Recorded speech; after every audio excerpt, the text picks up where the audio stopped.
Are you getting the best price when you book a cruise? Or is the cruise line getting more money from you than other passengers who book the same cruise in identical cabins?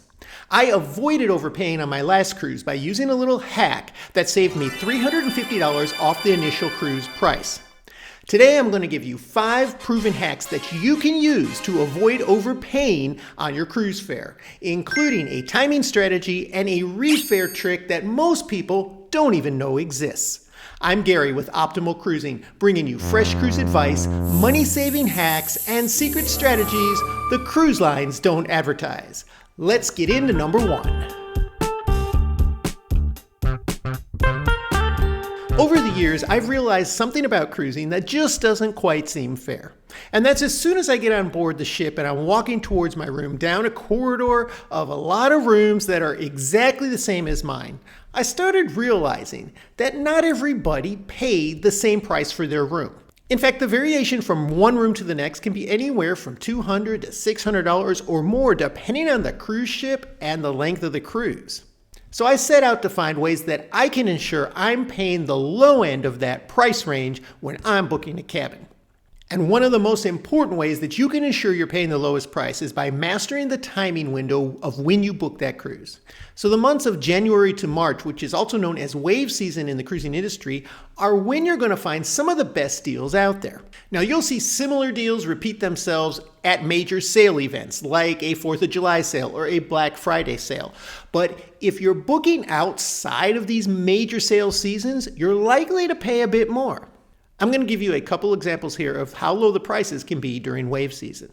Now, during the regular year, you can typically find a Royal Caribbean 7-night cruise somewhere out of Florida for about $650 per person, maybe a little higher depending on the date you choose, but that's about the price range you're looking at.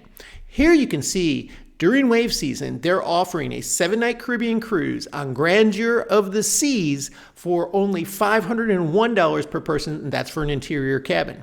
And hey, you want to spring for a balcony, you're going to pay a little more. But look at the deal they're offering for the ocean view, $469. That's a special deal just going on right now. And if you're looking for one of their bigger mega ships, you can expect to pay well over $1,000 per person just for an interior room most times throughout the year. But right during wave season, you can see here that Royal Caribbean is offering from Fort Lauderdale a 6-night cruise for $705 per person. And that is on Oasis of the Seas. If you like to plan ahead and book your cruises in advance, then this is the best strategy for getting the lowest price. But if you're slightly flexible and not very particular about what cruise line or cruise ship you want to go on, then timing your booking with last-minute deals is going to get you the rock-bottom price. And last-minute deals are out there year-round, but you have to time it so that you just book a month or two before you're ready to go. Otherwise, you won't find these deals. Here's a last-minute deal from Norwegian Cruise Lines, a 7-night Caribbean cruise for $277 per person. Now, this cruise is about 2 weeks out from the time of recording this video, so it is coming up very quickly. But like I said, if you can be flexible, you will not beat these last-minute deals. And there's always something satisfying about walking onto a cruise knowing that I paid $500 to $800 less than the cabin to my left and the cabin to my right. But no matter when you book your cruise, this next hack could get you a significant rebate on the price you paid. I used to think that once I booked a cruise, that price was locked in. But that was just wrong. In fact, on my last cruise, I saved $350 by finding a lower price before my cruise, calling up the cruise line, and asking them to match it. And sure enough, they did, and I know they will because I've done this many times over the years. Here's the deal. Let's say you booked a cruise for later this year or early next year, and you want to make sure you got the best price. Check the prices during wave season or during one of the major holiday sales. And if you see that that price has gone down to bring in more people, then you can call up the cruise line and ask them to match that price. In most cases, they will refund what you already paid and allow you to rebook it at the lower price. Where this does not apply is if you've passed the deadline for making your final payment. In my experience, cruise lines will not match fares after that because that's when they start offering really low last-minute deals to just try to fill up the empty rooms. Now, I was telling my friend this strategy and he said, well, what, do I have to check the price every day or what? No, you just want to check it every so often, maybe every week or two, and especially if a big sale's coming around. And then you're going to want to make sure you get everything you're entitled to for that low price.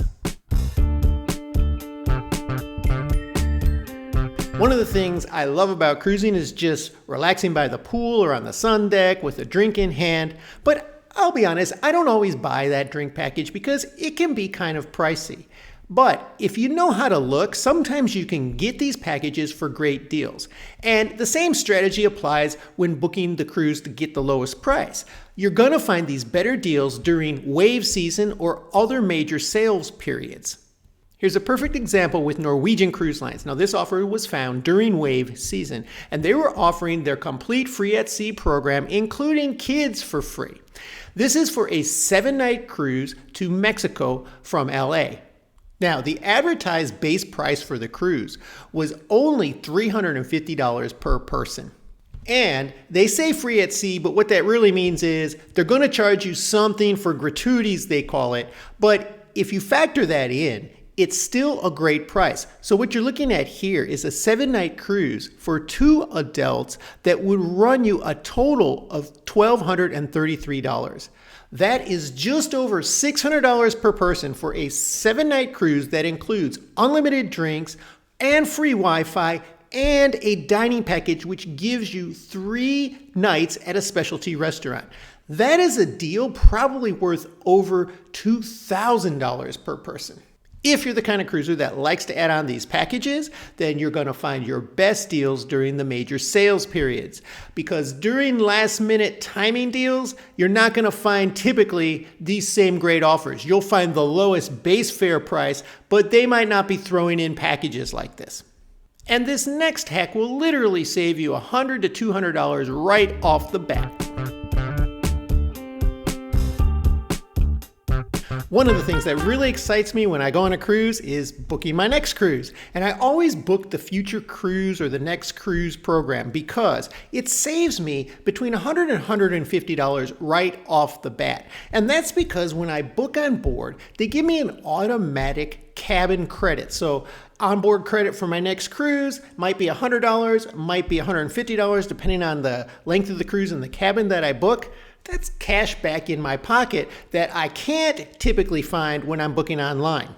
And there's other benefits to this as well, including lower deposits. Usually I can put down $50 or $100 deposit per person instead of $200 or $300 per person.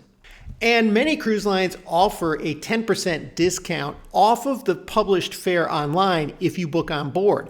And it always pays to be a member of the cruise line's loyalty programs because most cruise lines will give you between a 5 and 10% discount every time you book, even if you just book online off of whatever published fare that you're getting. All you need to do is put in your loyalty number and you're going to get that credit, which means you're paying less than anybody else who booked without their loyalty program. Combining all this stuff together, the last time I was on an MSC cruise and I booked on the cruise, I got 10% off the published fare that I saw online, and I got a $100 credit for my stateroom on the next cruise. And in this next hack, I'm going to tell you about the gotchas that you need to avoid to make sure you're getting the best price. But first, I would ask that you subscribe to our channel. It helps us grow and it'll bring you all of our cruising updates. Once I secure the lowest price for my cruise, I want to make sure that I don't do anything that erodes away at the great deal I got. And one of the quickest ways to erode that great deal is the change fees that come along with non-refundable deposits. So it's important to know ahead of time if the deposit you're giving is refundable or not and up to what point it is refundable. Because if your deposit is not refundable and you need to change your dates at some point, you're going to be hit with a change fee that will erode that great deal you got. And then a lot of times at the time you're booking that cruise, the cruise line will try to hit you with some random upcharges that you probably don't need. And they eat away at the value that you're getting. So for example, one of these is sometimes cruise lines will ask you to pay an extra $50 per person to select your cabin. Now, if that's important to you, by all means do it. But if not, let them pick the cabin. And then a lot of times they'll want to give you an upcharge to get into a higher floor on the ship, when actually the lower floors can be better for people who are prone to seasickness and often quieter. Sometimes they'll try to upsell you into a more premium room, but if you look at the details, it's no guarantee it's going to be a bigger room. For example, an interior cabin versus a family interior cabin. Well, if you look at the specs, a lot of times the range of square footage for the interior cabin is exactly the same of what it is for the family cabin. These are ways that cruise lines try to get an extra dollar out of you without having to add a whole lot of value. So unless you really want one of these options, just decline everything and get that great deal that you found. So now that you won't be overpaying for your cruise fare, there are a lot of cruisers overpaying for their shore excursions. I'll tell you how to avoid that right here.